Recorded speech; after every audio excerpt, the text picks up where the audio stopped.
Welcome to magnet brains. मैं हूं तुम्हारी वैदेही मैम और आज हम पढ़ने वाले हैं mind map chapter 11 biotechnology principle and processes का।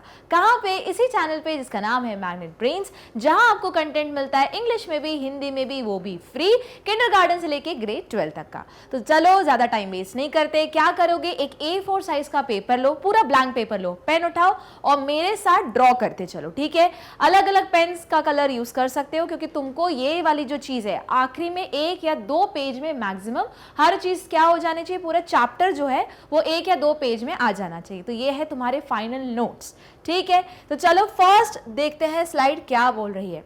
तो देखो ये जो चैप्टर है बायोटेक्नोलॉजी प्रिंसिपल एंड प्रोसेसेस का, मतलब सीधा सीधा हम बना रहे हैं स्पाइडरमैन, है ना। अब बोलोगे हम स्पाइडरमैन क्यों, उसके अंदर कौन सी वाली पावर है, तो ह्यूमन, पर स्पाइडर की भी कुछ कैरेक्टर, मतलब स्पाइडर का भी जीन आया होगा। तो हम बायोटेक्नोलॉजी को 2 बेसिक डिवीजन में डिवाइड कर सकते हैं। तुम्हारी बुक में इन्हीं को लिखा हुआ है कि 2 बेसिक प्रिंसिपल में बायोटेक्नोलॉजी या डोमेन्स में डिवाइड हो सकता है। कैसा?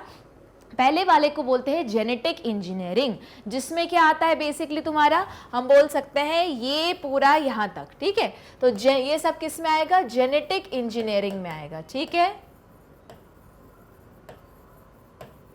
ये सब कुछ किस में आएगा? जेनेटिक इंजीनियरिंग में आता है, ठीक है। अब उसके बाद जेनेटिक इंजीनियरिंग में मैम क्या होता है, बेसिकली तुम जो भी जेनेटिक मटेरियल रहेगा, डीएनए या आरएनए, मोस्टली तो डीएनए ही होता है, उसमें क्या कर रहे हो? मैनिपुलेशन कर रहे हो। मतलब या तो कोई जीन ऐड कर रहे हो या तो कोई जीन है जो खराब है उसको डिलीट करके हटा रहे हो। तो अगर कोई ऐसी चीज हो रही है जिसमें एक ऑर्गेनिज्म का डीएनए है और तुम दूसरे ऑर्गेनिज्म का डीएनए का वो पर्टिकुलर टुकड़ा निकाल के इसमें लगा रहे हो, तो इसको हम क्या बोलेंगे? Genetic engineering. जैसे हमारा स्पाइडरमैन हुआ, था ह्यूमन का डीएनए, पर उसमें क्या हुआ, स्पाइडर का छोटा सा जो जीन है वो भी एक्सप्रेस होने लगा।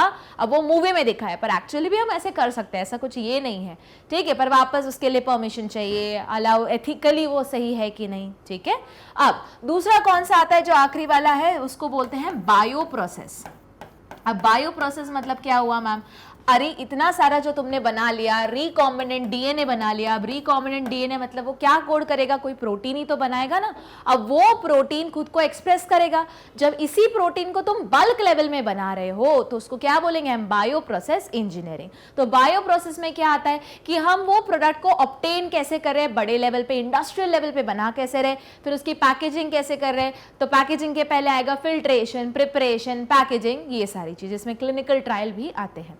हुआ क्लियर? तो तुम्हारी बुक के फर्स्ट पेज में लिखा हुआ है कि बायोटेक्नोलॉजी को हम बेसिकली 2 मेजर ब्रांचेस में डिवाइड कर सकते हैं। पहला वाला कौन सा है? Genetic engineering. दूसरा वाला कौन सा है? Bio process. तो पहला वाला जेनेटिक इंजीनियरिंग में बेसिकली क्या इन्वॉल्व है? जीन मैनिपुलेशन, या कोई दूसरे ऑर्गेनिज्म का डीएनए तुमने कट किया और इसमें ऐड कर दिया। आई क्या बात समझ में? और वही बायो प्रोसेस में अब एट द एंड जो तुमने डीएनए बनाया है वो कुछ ना कुछ तो प्रोटीन के लिए कोड करेगा। वो प्रोटीन तुम बल्क लेवल पे बना रहे हो तो उसको क्या बोलेंगे हम? बायो प्रोसेस इंजीनियरिंग, ठीक है। तो देखो ये कोई भी चीज करने के लिए टोटल 9 स्टेप है। अब तुम्हारी बुक में ना ये आगे पीछे ऐसा फ्लैशबैक जैसे मूवी नहीं देखते, थोड़ा आगे का दिखाते फिर थोड़ा पीछे का दिखाते, वैसे करके पूरा दिया हुआ है। मैंने पूरा एक लाइन में रीअरेंज करके तुमको समझा रही हूं, ठीक है। वापस लाइन से मत लिखते चलो, थोड़ा थोड़ा स्पेस दे दो। तो तुम जो भी तुम A4 साइज का पेज ले रहे हो उसमें टॉप पे नंबर 1 डालो, आइसोलेशन ऑफ जेनेटिक मटेरियल, ठीक है। फिर उसके बाद थोड़ा स्पेस छोड़ दो, फिर दूसरा नंबर, फिर स्पेस छोड़ो, तीसरा, ऐसे करते करते आखिरी में 9th नंबर पे आ जाओ। अब बोलोगे मैम बहुत स्पेस यूज होगा। हाँ यूज होगा, पर उसमें पूरे तुम्हारे 1 या 2 पन्नों में पूरा चैप्टर मर्ज हो जाएगा, ठीक है। चलो अब आते हैं सबसे पहले, अब सपोज करो मैं सोच रही हूँ कि मेरे को स्पाइडरमैन ही बनाना है, ठीक है, स्पाइडरमैन ही बनाना है। तो सबसे पहले मैन तो है भैया, है ना। अब उसमें मेरे को स्पाइडर की कोई एबिलिटी लेके आनी, सपोज करो वो चढ़ने वाली एबिलिटी लेने वाली है, अब जाला प्रोड्यूस करने वाली एबिलिटी लेके आने। अब जाला मतलब एक प्रोटीन है, प्रोटीन मतलब एक जीन है। तो जीन मेरे को सबसे पहले तो ये पहचानना पड़ेगा कि मेरे को वो जो जीन है वो किस में है, कौन सी ऑर्गेनिज्म में, और वो जीन मेरे को आइसोलेट करना पड़ेगा। तो जीन कहाँ पे है? डीएनए पे। तो सबसे पहली स्टेप देखो क्या है? Isolation of genetic material. तो सबसे पहले वो ऑर्गेनिज्म को ढूंढो, उसका जेनेटिक मटेरियल मतलब जो डीएनए उसको क्या करो? आइसोलेट। अब बोलोगे मैम ये तो ईजी है, कैसे ईजी हुआ? अब मुझे वो पूरी मकड़ी नहीं चाहिए, मकड़ी के जो इतने सारे सेल्स है, पर मुझे सिर्फ एक सेल के अंदर जो एक न्यूक्लियस है, न्यूक्लियस के अंदर जो डीएनए, सिर्फ वो चाहिए। तो ना मुझे उस मकड़ी की बॉडी चाहिए, हटाओ, ना सेल चाहिए, हटाओ, ना सेल के अंदर का साइटोप्लाज्म चाहिए, नहीं, जो अंदर सेल ऑर्गेनेलीज मिल रहे हैं वो भी नहीं चाहिए, न्यूक्लियर मेम्ब्रेन भी नहीं चाहिए, न्यूक्लियस के अंदर जो डीएनए बस वही चाहिए। ठीक है, तो थोड़ी देर में हम पढ़ेंगे कि उसके अंदर कौन कौन सी स्टेप्स लगती हैं। उसके बाद अब तुमको पता चल गया भैया ये हम मेरा धागा मिल गया तुमको, है ना, ये तुमने किया था प्रैक्टिकल में, जब टर्म 2 का प्रैक्टिकल आया था, टर्म 1 का प्रैक्टिकल आइसोलेशन ऑफ डीएनए, जिसमें तुमने स्पूलिंग के थ्रू स्ट्रॉबेरी का या जो भी बनाना का या जो भी तुम्हारी फ्रूट अवेलेबल था स्कूल में उसका तुमने आइसोलेट किया था। अब स्पूलिंग के बाद एक धागे जैसा स्ट्रक्चर आ गया, पर उसमें मुझे वो पर्टिकुलर जीन ही चाहिए। अब मैं क्या करूंगी, सिजर का यूज करूंगी। इतना बड़ा धागा है पर मुझे वो इतना सा टुकड़ा चाहिए, तो सिजर का तो यूज करना ही पड़ेगा। तो सिजर का नाम क्या है, मॉलिक्यूलर सिजर, और उसके लिए हम क्या करेंगे, कट करेंगे। तो मॉलिक्यूलर सिजर का और स्पेसिफिक नाम क्या है, रिस्ट्रिक्शन न्यूक्लियेसिस। अब वो एक्सोन्यूक्लियस हो सकती है, एंडोन्यूक्लियस, वो मैं इंडिविजुअली वहीं पढ़ाऊंगी। ठीक है, उसके बाद थर्ड, अब तुमने कट कर लिया। अब कट करके तुमने डीएनए जो था इतना बड़ा तुमने पहचान लिया मेरा यही जीन है, तो तुमने छोटे छोटे छोटे छोटे टुकड़े लगा दिए। पर अब तुम चाहते हो कि सिर्फ वही पोर्शन निकले, तो तुमको क्या करना पड़ेगा, आइसोलेट करना पड़ेगा और आइडेंटिफाई करना पड़ेगा कि इतने बड़े डीएनए में से वो तुम्हारा कौन सा फ्रेगमेंट है। तो इसके लिए हम कौन सी टेक्निक यूज करेंगे, जेल इलेक्ट्रोफोरेसिस, फिर वो वहां पे समझाऊंगी। ठीक है, अब तुमने जेल इलेक्ट्रोफोरेसिस में तुमको पता चल गया विजुअलाइजेशन के अंदर कि अरे ये मेरा छोटा सा बैंड है जिसमें मेरा काम का जीन है जिससे जाले बनेंगे। ठीक है, तो अब मैंने क्या किया, उसको मैं निकालूंगी, तो उसको क्या बोलेंगे, इल्यूशन। उसके बाद ये सिमिलरली ये टुकड़ा उठाया और मेरे वेक्टर में भी सेम सिजर का यूज करके कट लगाया। तो क्या लिखा है मैंने, choosing vector and joining gene of interest using DNA ligase. तो यहां पे मैं क्या यूज करूंगी, मॉलिक्यूलर ग्लू।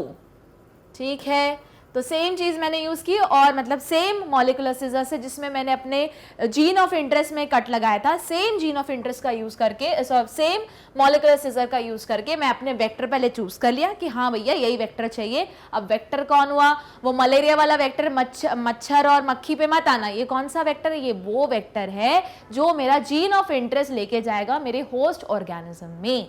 ठीक है, तो इसको मैंने वेक्टर को चूज कर लिया और उसके बाद क्या किया, उसको मैंने ज्वाइन कर लिया। अब ये जो बन गया मेरे पास, ये क्या था, रिकॉम्बिनेंट डीएनए।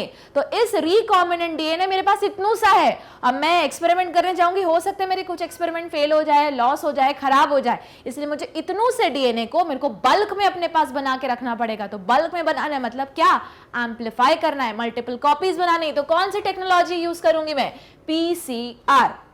हुआ क्लियर। अब बताओ, पीसीआर से मेरे को रिकॉम्बिनेंट डीएनए मिल गया, अब मैं उसको इंसर्ट करूंगी क्या, अपने होस्ट में, कंपीटेंट सेल का फॉर्मेशन करके। तो ये सब कुछ यहां पढ़ेंगे। अब कुछ डायरेक्ट, कभी कभी वेक्टर लगते हैं, कभी कभी डायरेक्टली ही इंड्यूस कर सकते हो, जैसे माइक्रो इंजेक्शन और जीन गन का यूज करके, सब वहीं बताऊंगी। अब मेरा बन गया, ठीक है, मैंने फिर टेस्ट कर लिया लैब में, स्मॉल लेवल पे टेस्ट कर लिया, हाँ भैया जो मेरा रिकॉम्बिनेंट डीएनए था वो मेरा रिकॉम्बिनेंट प्रोटीन बनाने लगा। ठीक है, अब प्रोटीन बन गया।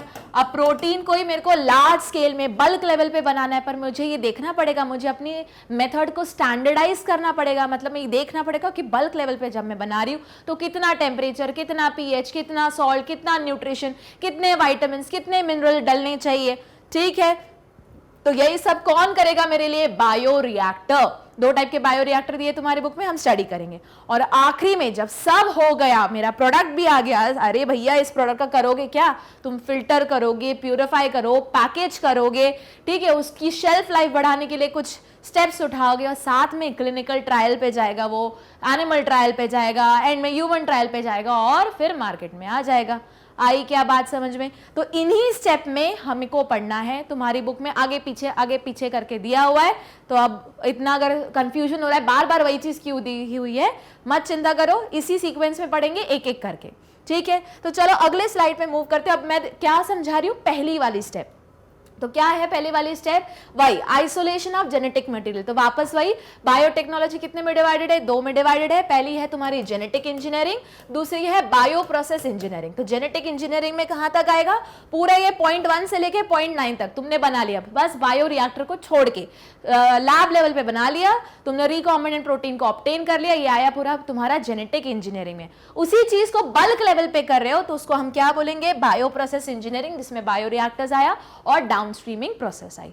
हुआ इतना क्लियर? अब मैंने क्या एग्जाम्पल लिया था कि चलो अपन क्या बना रहे हैं, स्पाइडरमैन बना रहे हैं ना, तो ओरिजिनल तुम्हारा मतलब एक इंसान के डीएनए में मेरे को स्पाइडर वाली क्वालिटीज चाहिए, तो पहले मेरे को क्या करना पड़ेगा, पहले पहचानना पड़ेगा भैया कौन सी मकड़ी की मैं क्वालिटी चाहती हूँ, वो काली वाली मकड़ी की, कि जो ऐसी मकड़ी जिसके लंबे ऐसे बड़े बड़े क्या बोलते टांगे है उसकी चाहती हूँ मैं क्वालिटी, या जो एक आती इतनी बड़ी मकड़ी उसकी, या फिर जो दिखती नहीं मकड़ी फिर जब काट लेती तब उस वाली मकड़ी की। पहले तो मैंने डिसाइड कर लिया भैया मुझे इस मकड़ी की क्वालिटी चाहिए इस इंसान में। अब बताओ उसकी क्वालिटीज चाहिए, मतलब क्या चाहिए मेरे को, डीएनए, तो बाकी चीजें कुछ नहीं चाहिए, मेरे को सारी चीजें क्या करनी है, हटा देनी है। तो इस चीज के लिए मैं क्या करूंगी, आइसोलेशन ऑफ जेनेटिक मटेरियल, इसमें मैं अलग अलग एंजाइम्स का यूज करूंगी। कौन कौन से एंजाइम्स है लिखते चलो मेरे साथ। सबसे पहले लाइसोजाइम, ठीक है, लाइसोजाइम हुआ, उसके बाद हुआ तुम्हारा सेल्यूलेज। अब बोलोगे मैम सेल्यूलेज कहाँ पे, अगर वो लाइसोजाइम तब यूज करोगे अगर बैक्टीरिया है तो, ठीक है, मतलब अगर कोई बैक्टीरिया की क्वालिटी चाहते हो तुम इंसान में तो तुम लाइसोजाइम यूज करोगे। अगर कोई प्लांट में कोई चेंज, मतलब जो एक प्लांट की क्वालिटी दूसरे प्लांट में डलवाना चाहते हो तो उस प्लांट का तुम्हें डीएनए चाहिए। प्लांट की सेल वॉल किसकी होती है, सेल्यूलोज की होती है, इसलिए तुम वहां कौन सा एंजाइम यूज करोगे, सेल्यूलेज। प्लांट लिख देती हूँ ब्रैकेट में, ठीक है, और लाइसोजाइम के ब्रैकेट में लिख देती हूँ बैक्टीरिया।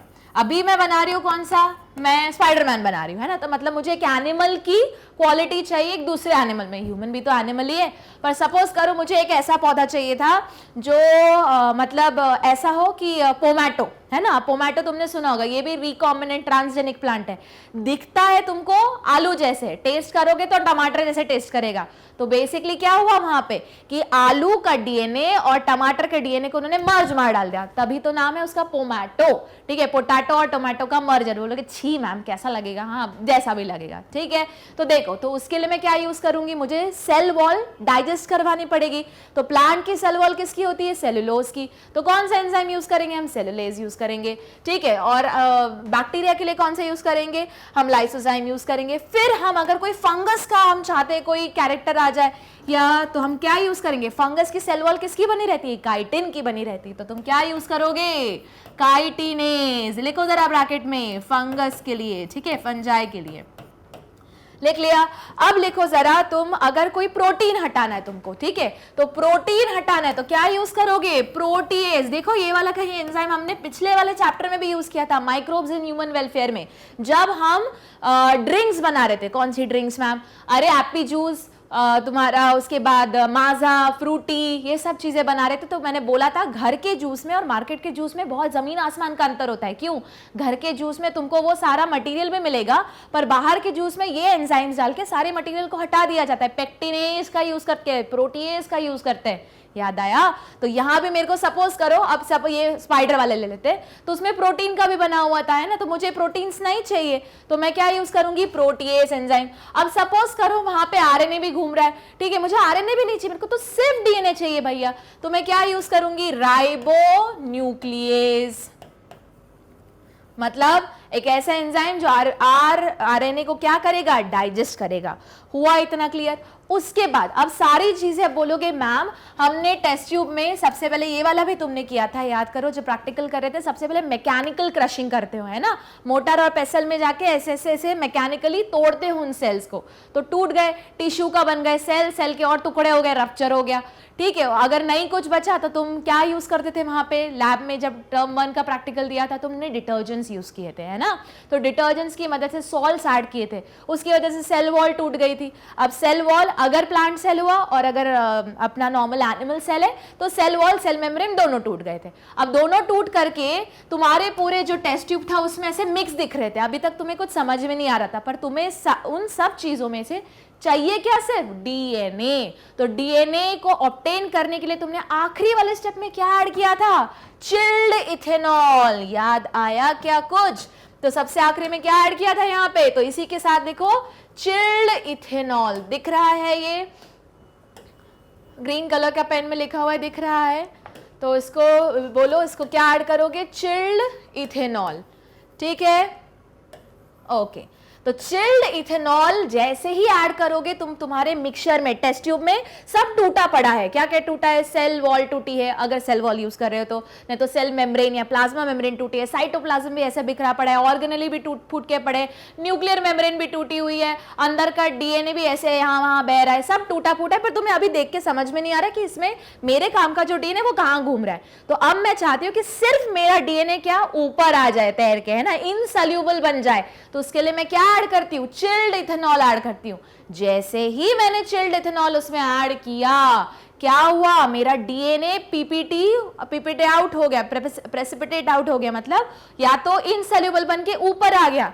देखो तुम्हारी बुक में एक डायग्राम दिया हुआ है, सेम वही चीज मैं बता रही हूँ। ऐसे ऐसे करके ऊपर ऐसे पूरा थ्रेड जैसे स्ट्रक्चर आने लगता है ना, ये तुमने किया भी था। फिर हम क्या करते थे स्कूल में? हम स्पूल की मदद से उसको ऐसे धागे को निकाल लेते थे। तो वो जो धागा निकला भैया, वो धागा वागा कुछ नहीं बल्कि क्या है? पूरा डीएनए है। तो यही तो किया हमने स्टेप 1 में। तो फटाफट स्क्रीनशॉट लो, लिखते चलो। तो फर्स्ट स्टेप जो है isolation of genetic material. Isolate करने के लिए हम क्या यूज करते हैं? एंजाइम्स का यूज करते हैं, डिटर्जेंट्स का यूज करते हैं, सॉल्ट्स का यूज करते हैं। एंजाइम कौन कौन से? लाइसोजाइम अगर वो बैक्टीरिया है तो, सेल्यूलेज अगर वो प्लांट है तो, काइटिनेज अगर वो फंजाई है तो, प्रोटीएज अगर प्रोटीन का डाइजेशन करवाना है, राइबोन्यूक्लियस अगर आरएनए का डाइजेशन कराना है। और फिर जो पूरा कचरा आ गया है हमारे पास जिसमें सारी चीजें मिक्स है पर हमको सिर्फ डीएनए चाहिए, तो डीएनए को प्रेसिपिटेट आउट करने के लिए या डीएनए को इनसॉल्युबल बनाने के लिए हमने क्या ऐड किया? Chilled ethanol. तो हमारा व्हाइट कलर का धागा ऊपर तैर के आ गया और फिर हमने स्पूलिंग से बाहर निकाल दिया। पर क्या मुझे पूरा का पूरा डीएनए चाहिए? नहीं, मुझे तो इसका छोटा सा टुकड़ा चाहिए। उस टुकड़े में क्या लिखा हुआ है? मैं स्पाइडरमैन बना रही हूँ, ठीक है, अभी भी। तो वो पूरे डीएनए में से मुझे कौन सा टुकड़ा चाहिए? जिसमें लिखा हो कि स्पाइडर का जाला कैसे बनता है। बस आई बात समझ में? मुझे सिर्फ उतना टुकड़ा चाहिए। तो अब मैं क्या करूंगी? इसी इतने बड़े टुकड़े को छोटे छोटे छोटे छोटे फ्रेगमेंट में काट दूंगी अलग अलग लोकेशन पे। तो काटने के लिए हम क्या यूज करते हैं? मैम कैंची का यूज करते हो। तो आप इसको क्या बोलेंगे? मॉलिक्यूलर सिजर या फिर nucleus. Restriction nucleus. Nucleus basically उस फैमिली का नाम है, उसके अंदर फिर 2 टाइप के न्यूक्लियस आते हैं। इतना आया समझ में? तो हम क्या करेंगे? कट करेंगे पूरे डीएनए को, छोटे छोटे छोटे छोटे कट्स लगाएंगे। वापस जो तुम्हारा न्यूक्लियस है, जो रिस्ट्रिक्शन न्यूक्लियस है, रिस्ट्रिक्शन एंजाइम्स है, क्योंकि कट लगाने के लिए भी एंजाइम्स ही चाहिए। 2 टाइप के हैं। कौन कौन से? एक तो है एक्सोन्यूक्लियस, एक है एंडोन्यूक्लियस। ठीक है, तो एक्सो का मतलब क्या है? बाहर, एग्जिट कर रहा है, जैसे एक्सोऑस्मोसिस। और एंडो मतलब अंदर, एंडोऑस्मोसिस। तो कहीं भी बायोलॉजी में वर्ड एक्सो आएगा मतलब बाहर, एंडो मतलब अंदर। तो रेस्ट्रिक्शन एंजाइम्स का यूज किया जिसको क्या बोलते हैं? Molecular scissor. तो एक्सो न्यूक्लियस क्या करेगा? डीएनए के कोने कोने में कट लगाएगा और उसको क्या बनाएगा? मिथाइलेशन करवाएगा, है ना। चलो, उसके बाद एंडोन्यूक्लियस क्या कराएगा? अंदर, डीएनए के अंदर कट लगाएगा। अब बोलोगे मैम उसको कैसे पता चलेगा कि अंदर कहां कट लगाना है? क्योंकि इस एंडोन्यूक्लियस कैसे पहचानेगा? रिकॉग्निशन साइट से। अब बोलोगे मैम रिकॉग्निशन साइट कैसे रहेगी? क्योंकि वहां पे एक वर्ड आता है जिसका नाम होता है पैलिंड्रोम। और पैलिंड्रोम बेसिकली क्या होता है कि तुम अगर यहां से लेफ्ट टू राइट पढ़ रहे हो तो भी वो सेम है, राइट टू लेफ्ट पढ़ रहे हो तो भी वो सेम है। जैसे क्या हुआ? तुम्हारा हो गया जहाज, है ना, जहाज। तो तुम अगर यहां से पढ़ो तो भी जहाज, यहां से पढ़ो तो भी जहाज। सिमिलरली मलयालम, अगर इस साइड से पढ़ो, लेफ्ट टू राइट पढ़ो तो भी मलयालम ही है, अगर इस साइड से पढ़ो तो भी मलयालम ही है। ठीक है, तो ये क्या है तुम्हारा? ये है पैलिंड्रोम। तो पैलिंड्रोम सीक्वेंस क्या होता है? ऐसा सीक्वेंस होता है जो लेफ्ट टू राइट पढ़ो या राइट टू लेफ्ट पढ़ो क्या है? सेम चलेगा। तो वापस रिस्ट्रिक्शन जो तुम्हारे एंजाइम्स है या न्यूक्लियस है वो कितने टाइप के होते हैं? 2 टाइप के। कौन कौन से? एक्सोन्यूक्लियस और एंडोन्यूक्लियस। एक्सो मतलब जो कोने कोने में कट लगाता है, अपन को ये नहीं चाहिए। अपन को कौन सा चाहिए? जो अंदर कट लगा। इतने बड़ा डीएनए निकाला था ना अभी यहां से स्पूल करके, उसके छोटे छोटे छोटे छोटे पीसेस करवाने। तो छोटे छोटे पीसेस कहां कहां कट लगेंगे? इस न्यूक्लियस को, एंडोन्यूक्लियस को पता कैसे चलेगा? क्योंकि वहां पे कौन रहेगा? पैलिंड्रोम रहेगा। ठीक है, तो पैलिंड्रोम क्या होता है? जो फॉरवर्ड टू मतलब लेफ्ट टू राइट या राइट टू लेफ्ट दोनों क्या रहे? एक जैसा रहे। ठीक है, इतनी आई बात समझ में? अब देखो तुम्हारे इसी में जैसे अगर हुआ, मैं एग्जाम्पल ले लेती हूँ तुम्हारे, इसमें 2 एग्जाम्पल दिए हुए हैं रिस्ट्रिक्शन एंजाइम के। कौन कौन से मैम? एक दिया हुआ है ई कोराई R1 और दूसरा से मेंशन किया हुआ है HIND2, HIND और 2 रोमन में, कि जो HIND2 है वो एक रिस्ट्रिक्शन एंडोन्यूक्लियस है जो 6 बेस पेयर को क्या करता है? पहचानने का काम करता है। ठीक है, ये 2 चीजें दी हुई हैं। और ई कोराई R1 का तो पूरा डायग्राम ही दिया हुआ है। तो ये डायग्राम आएगा कहाँ आएगा? जब वो क्वेश्चन में पूछेंगे how does restriction endonuclease work. अगर इतना भी बोल दिया तो भी भैया हम ई कोराई का एग्जाम्पल लेंगे और पूरा डायग्राम बना के समझा के आएंगे। या फिर उन्होंने बोल दिया गिव वन एग्जाम्पल, या with the help of a suitable example give how या स्टेट द फंक्शन या how does molecular scissor work. तो इतना भी बोला है ना तो भी मतलब ई कोराई R1 का पूरा एक्सप्लेनेशन करोगे।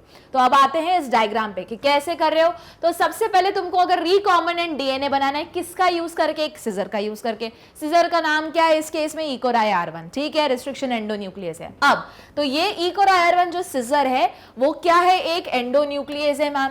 तो एंडोन्यूक्लियस क्या करता है मैम?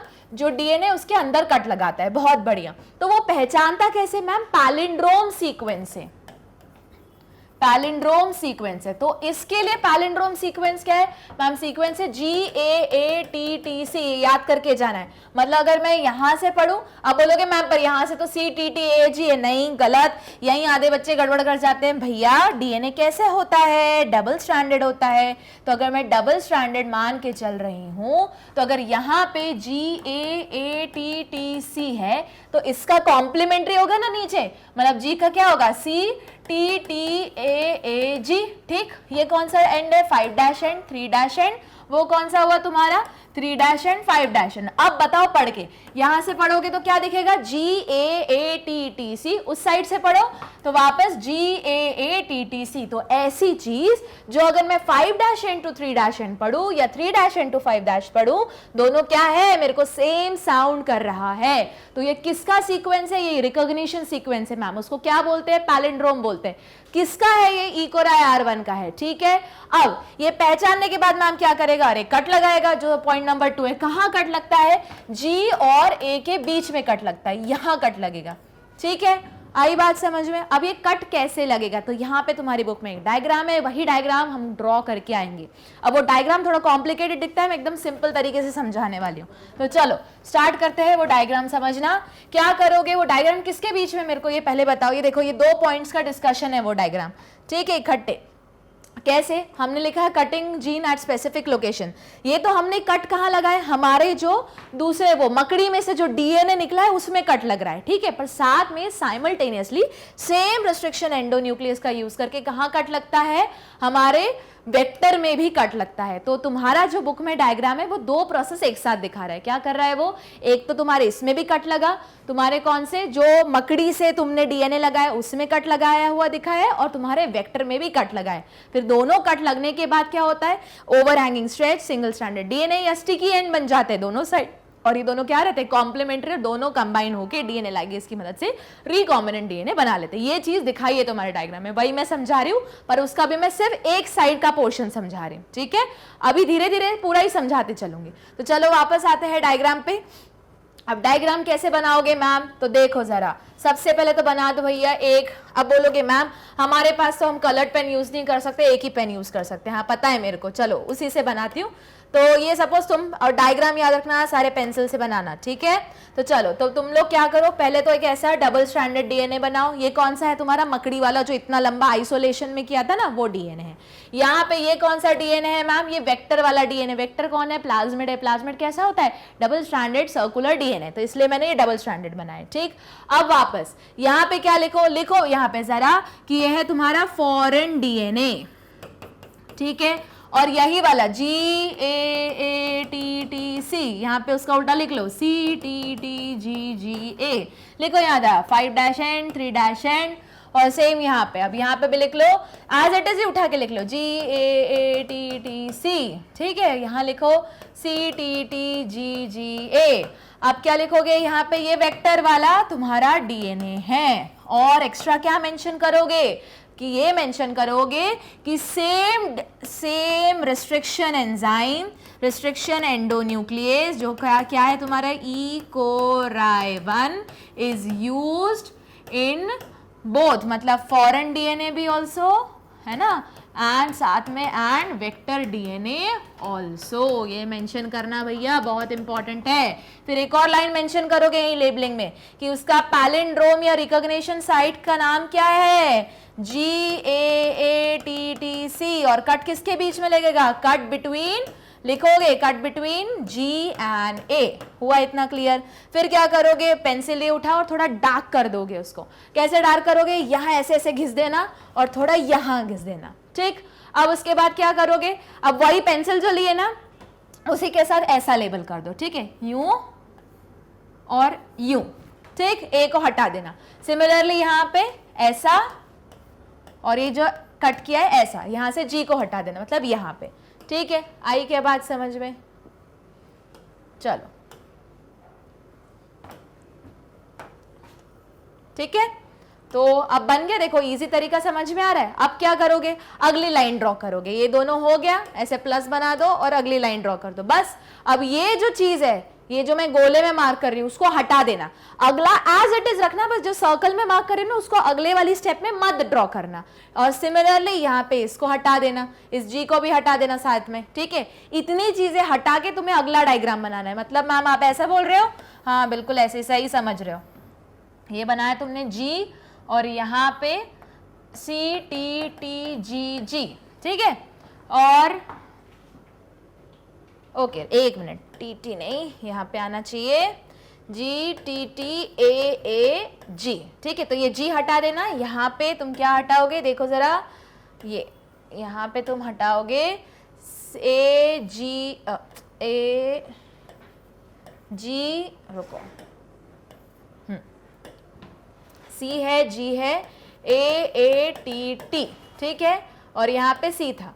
तो इतना, ये जो इतना सर्कल लगा है ना, वो सब कुछ क्या कर दोगे, हटा दोगे, ठीक है। अब सही है, तो देख लो जरा, तो G लिखा, C लिखा, TT, और यहाँ पे क्या लिखाएगा, AA, एज इट इज रखोगे। आखिरी वाला अपन को क्या करना है, हटा देना है। इतना आया क्या समझ में। सिमिलरली पैरेलल ये क्या काम करना है, यहाँ पे भी एज इट इज बनाना है। ये जैसे जितना ब्लू में रखा है उतना एज इट इज उतारना है नीचे, बाकी सब हटा देना है, ठीक है। तो CTTAA और नीचे सिर्फ G, बस, और वापस ये डब्बा बना दो ऐसा, ठीक। हुआ क्लियर। और फिर क्या लिखोगे, अभी क्या बन गया, सिंगल स्ट्रैंडेड डीएनए। अभी इसी को क्या बोलते हैं, सिंगल स्ट्रैंडेड डीएनए बन गया। यही क्या बन गया, ओवर हैंगिंग स्ट्रेच बन गया। यही और क्या बन गया तुम्हारा, जल्दी बताओ, स्टिकी एंड बन गया। आई क्या बात समझ में। और अगले वाले जो एरो बनाओगे उसमें इन दोनों को जोड़ देना। हुआ क्लियर। था ना कितना डिफिकल्ट डायग्राम बुक में, अभी एकदम इजी लग रहा है, ठीक है। मूव करें आगे, तो चलो पहले इतना बना लो, उसके बाद हम स्टार्ट करते हैं आगे। चलो, तो इतना आ गया, इजी था समझना। चलो तो वापस आते हैं पीछे। तो देखो हमारा क्या हो चुका है, आइसोलेशन हो चुका है, हमने कट भी कर लिया, ठीक है। अब कट करने के बाद हम क्या करेंगे, इतने छोटे छोटे छोटे छोटे टुकड़े लगा दिया। अब मैम इन टुकड़ों का करोगे क्या, अरे चेक तो करो कि मेरा चॉइस ऑफ टुकड़ा जिसमें क्या लिखा हुआ है कि वो जो तुम्हारा जाला बनाने वाला जीन वो है कहाँ पे। तो इसके लिए हम क्या यूज करेंगे, हम यूज करेंगे कौन सी मेथड, जेल इलेक्ट्रोफोरेसिस। तो जेल इलेक्ट्रोफोरेसिस क्यों यूज होती है, क्योंकि आइसोलेट और चेक, आइडेंटिफाई है ना, आइसोलेट तो है, आइडेंटिफाई और आइसोलेट करने के लिए क्या, तुम्हारा फ्रेगमेंट। तो जेल इलेक्ट्रोफोरेसिस किस प्रिंसिपल पे काम करती है, आ सकता है क्वेश्चन, तो लिखो जल्दी कि वो सबसे पहले जेल इलेक्ट्रोफोरेसिस किसका है मैम, अगारोस जेल इलेक्ट्रोफोरेसिस। अगारोस क्या है मैम, एक सीवीड है, ठीक है, जो क्या बनाता है, नीचे बेस बनाता है। अब उसमें क्या रहते हैं, पोर्स रहते हैं, है ना, छोटे छोटे पोर्स रहते हैं। और इलेक्ट्रिक फील्ड की प्रेजेंस में, जैसे नाम ही इलेक्ट्रोफोरेसिस, तो इलेक्ट्रिक फील्ड की प्रेजेंस में क्या हो रहा है, सेपरेशन हो रहा है। किसके बेसिस पे, डीएनए के साइज के बेसिस पे। जो ज्यादा बड़ा है वो धीरे धीरे ट्रैवल करेगा, जो ज्यादा छोटा है वो दूर जाएगा। अब मैम ये कैसे डिसाइड होगा? डीएनए कैसा रहता है मैम? नेगेटिवली चार्ज होता है, तो इसीलिए जेल इलेक्ट्रोफोरेसिस में क्या करते हैं, जो तुम्हारा नेगेटिव इलेक्ट्रोड होता है जिसको कैथोड बोलते हैं, वहीं पे हम क्या करते हैं, अपना मीडियम जो अपने वेल्स रहते हैं उसमें हम अपना सैंपल को क्या करते हैं, लोड करते हैं। बोलोगे मैम सैंपल उसका रहता है, बफर का रहता है, और साथ में तुम्हारे जो छोटे छोटे फ्रेगमेंट टूटे थे ना, पिछले रिस्ट्रिक्शन एंडोन्यूक्लियस ने तोड़े थे, वो सारा मिक्स रहेगा, ठीक है। और यहाँ पे लैडर रहेगा फॉर योर रेफरेंस। लैडर मतलब मैम जिसमें अलग अलग साइज लिखा रहेगा कि ये 100 बेस पेयर है, इसमें 200 बेस पेयर है, इसमें 1000 बेस पेयर है, ठीक है। और तुम कहाँ अपलोड करोगे? कैथोड पे। कैथोड खुद क्या है? Negative terminal. और क्या अपलोड करोगे वहां पे? डीएनए, जो खुद भी क्या है? Negative terminal. अब नेगेटिव वाला किसकी तरफ जाएगा? पॉजिटिव की तरफ। तो इसको कहां तक जाएगा? वो एनोड की तरफ जाएगा। आई बात समझ में? अब बोलोगे मैम ये हमको दिखेगा कैसे? एक डाई यूज होती है जिसका नाम क्या है? विजुअलाइजिंग डाई, जिसका नाम क्या है? इथिडियम ब्रोमाइड, जो तुमने पढ़ा था एक कार्सिनोजन में, केमिकल वाले सेक्शन में। तो वापस आते हैं, आइडेंटिफाई करना है और आइसोलेट करना है वो पर्टिकुलर फ्रेगमेंट को, इस जीओआई, जीन ऑफ इंटरेस्ट को। कौन सी टेक्निक यूज करते हैं? जेल इलेक्ट्रोफोरेसिस यूज करते हैं। जेल इलेक्ट्रोफोरेसिस का प्रिंसिपल क्या है? इलेक्ट्रिक फील्ड में सेपरेशन होता है किसका? डीएनए फ्रेगमेंट का, according to the size. DNA होता है नेगेटिव चार्ज, इसलिए उसको लोड करते हैं नेगेटिव टर्मिनल पे, जो रन करके कहां जाएगा? पॉजिटिव टर्मिनल की तरफ। पहचानोगे कैसे? रन किस पे करेगा? वो अगारोस जेल जो एक सीवीड से एक्सट्रैक्टेड है, उसको पहचानो कैसे? विजुअलाइजेशन के लिए हम यूज करते हैं क्या? इथिडियम ब्रोमाइड, ईटीबीआर बोलते हैं जिसको शॉर्ट में। और उसको देखोगे किसके अंदर? यूवी रेडिएशन के अंदर, ठीक है।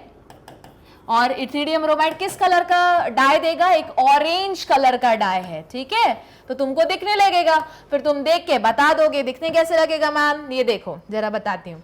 जैसे सपोज करो ये तुम्हारा इलेक्ट्रोफोरेसिस है, ठीक है। ये क्या हुए? तुम्हारे वेल्स हुए। अब बोलोगे मैम ये क्या ड्रॉ करने के लिए आएगा? नहीं, ये ऑलरेडी ड्रॉन्ड आएगा और उसमें तुमको आइडेंटिफाई करना पड़ेगा, ठीक है।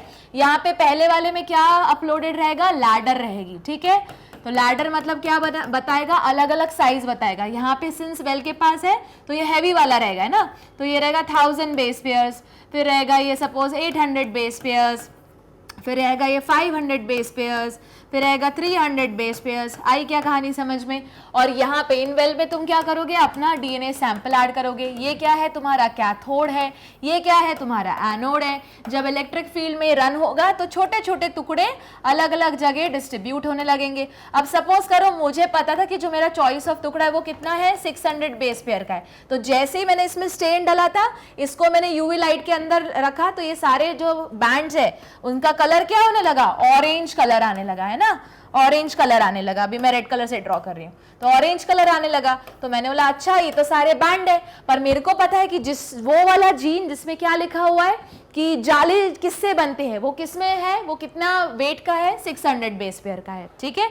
अब ये 600 बेस पेयर मैंने इसमें से मैच करके देखा। मैंने बोला अरे ये रहा वो डीएनए जो मेरे को इंसान में घुसाना है, इनकॉर्पोरेट करना है। तो ये क्या है मेरा? वही वाला चॉइस ऑफ आइसोलेशन करना है। तो अब इसको मैं क्या करूंगी? इतने से डीएनए बैंड को निकाल लूंगी। तो उसको क्या बोलते हैं? Evolution followed by purification. हुआ इतना क्लियर? तो ये क्या था तुम्हारा? Gel electrophoresis. तो इसमें क्या क्या इंपॉर्टेंट है कि जेल इलेक्ट्रोफोरेसिस में बेस किसका यूज करते हैं? अगारोस जेल। किससे ऑब्टेन करते हैं? सीवीड से। प्रिंसिपल क्या है? इलेक्ट्रिक फील्ड की प्रेजेंस में जो डीएनए फ्रेगमेंट है वो अपने वेट के अकॉर्डिंग, साइज के अकॉर्डिंग क्या करते हैं? ट्रैवल करते हैं, अलग अलग हो जाते हैं, ठीक है। उसके बाद कहाँ अपलोड करते हो डीएनए को? कैथोड साइड में। क्यों? क्योंकि डीएनए खुद क्या है? नेगेटिवली चार्ज, तो वो किसकी तरफ जाएगा? पॉजिटिवली चार्ज की तरफ, एनोड की तरफ जाता है। देखते कैसे हो? विजुअलाइजिंग डाई की मदद से, जिसका नाम क्या है? ईटीबीआर या इथिडियम ब्रोमाइड, जो एक ऑरेंज कलर की डाई है, यूवी रेडिएशन के अंदर वो चमकने लगेगी। चलो चमक गई, तुमने चॉइस ऑफ जो तुम्हें पता चल गया, तुमने उसको क्या कर दिया? इल्यूट कर दिया, इल्यूशन कर दिया, है ना, प्यूरिफिकेशन कर दिया। अब क्या करोगे? यही जो टुकड़ा है अब वेक्टर ढूंढो, मतलब प्लाज्मिड ढूंढो और उसमें वो अटैच कर दोगे। क्या वो इजीली अटैच हो जाएगा? हाँ मैम इजीली अटैच हो जाएगा। क्यों? क्योंकि हमने जो हमारे इस डीएनए को तोड़ने के लिए जो मॉलिक्यूलर सिजर है वो सेम यूज की थी, और हमारे वेक्टर में भी सेम मॉलिक्यूलर सिजर का यूज किया था। तो दोनों जगह कैसे एंड बन गए थे? कॉम्प्लीमेंट्री एंड, याद करो। और दोनों जगह single stranded DNA overhanging stretch जो स्टिकी एंड बन गए थे, तो दोनों क्या रहेंगे, कॉम्प्लीमेंट्री। कॉम्प्लीमेंट्री मतलब देखो यहाँ पे ध्यान से, यहाँ पे अगर A है तो यहाँ सॉरी वहां T है तो यहाँ क्या है A, यहाँ T है तो यहाँ क्या है A, वापस यहाँ पे दोनों A है तो यहाँ दोनों क्या T है, तो वापस ये कैसे बॉन्ड बना लेंगे आपस में, हाइड्रोजन बॉन्ड बना लेंगे। हुआ इतना क्लियर? चलो हो गया ना। अब देखो, तो सबसे पहले तुम्हें क्या चूज करना पड़ेगा, वेक्टर चूज करना पड़ेगा। अब वेक्टर कौन कौन हो सकता है, एक प्लाज्मिड हो सकता है, बैक्टीरियोफेज हो सकता है। प्लाज्मिड में तुम्हारी बुक में PBr 322 के बारे में इन डिटेल डिस्कशन है, अभी हम थोड़ी देर में स्टार्ट करेंगे। बैक्टीरियोफेज हो सकता है, या फिर अगर तुमको डायरेक्ट प्लांट में तुमको ये नहीं चाहिए, डायरेक्ट प्लांट में चेंज लगे क्या आना है, तो प्लांट के केस में तुम ट्यूमर सेल्स का यूज करोगे। कहां से निकाले हुए, एग्रोबैक्टीरियम ट्यूमरफेशियन से निकाले हुए, जिसको हम TI प्लाज्मिड भी बोलते हैं। और जो हम डीएनए उसमें फिट करेंगे तो उसको हम क्या बोलेंगे, TDNA या ट्रांसफर डीएनए। ठीक है, आप बोलोगे मैम पर वो तो ट्यूमर है। हाँ, तो जो ट्यूमर में, जो ट्यूमर किस में है, TI प्लाज्मिड में, जो ट्यूमर कॉजिंग जो प्लाज्मिड है, जो किससे तुमने निकाला है, एग्रोबैक्टीरियम ट्यूमरफेशियन से। ये एक क्या है, बैक्टीरिया है जिसका प्लाज्मिड तुमने ले लिया है, जिसका नाम क्या है, TI प्लाज्मिड।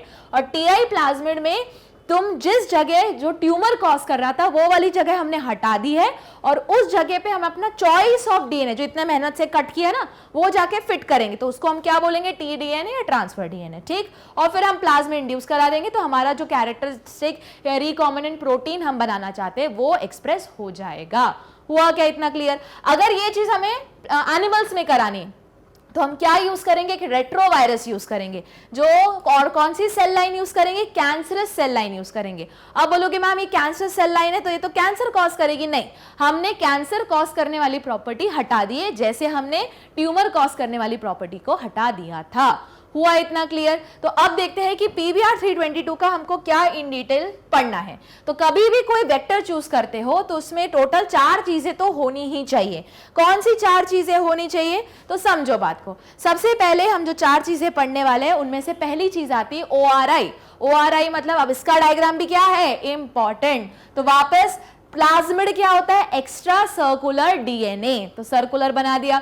और कैसे होता है, डबल स्ट्रैंडेड, इसलिए 1-2 कॉन्सेंट्रिक सर्कल्स बनाए। ठीक है, तो सबसे पहले क्या होना चाहिए, ORI। तो ORI के लोकेशन याद रखना, इसको क्या बोलते हैं, origin of replication. Full form याद रखना इंपॉर्टेंट है, तो लिखते चलो, ओरिजिन ऑफ रेप्लिकेशन। हुआ क्लियर इतना? अब बताओ मेरे को, तो ओरिजिन ऑफ रेप्लिकेशन क्या है मैम, ये वो जगह है जहां से रेप्लिकेशन स्टार्ट होगा, इनिशिएट होगा। हो गया क्लियर? चलो दूसरे पे आते हैं। दूसरा क्या है, ROP, तो रिप्रेसर। ठीक है, और अब देखो तो ROP, तो ROP वो कौन सी जगह, वो जगह है मैम जो नंबर ऑफ कॉपीज को क्या करेगा, कंट्रोल करेगा। तो ये चीजें तुमको याद रखनी। तो तुम चाहो, अब उन्होंने ROP के बारे में तुम्हारी बुक में मेंशन नहीं किया है, मैं बता देती हूँ, ये है रिप्रेसर ऑफ प्राइमर। रिप्रेसर, उसका फुल फॉर्म होता है रिप्रेसर ऑफ प्राइमर। तो बेसिकली यहाँ पे क्या कंट्रोल होता है कि कितनी नंबर ऑफ कॉपीज होनी है। ठीक है, उसके बाद थर्ड आता है सिलेक्टेबल मार्कर, जिस पे आएंगे भयंकर वाले क्वेश्चंस।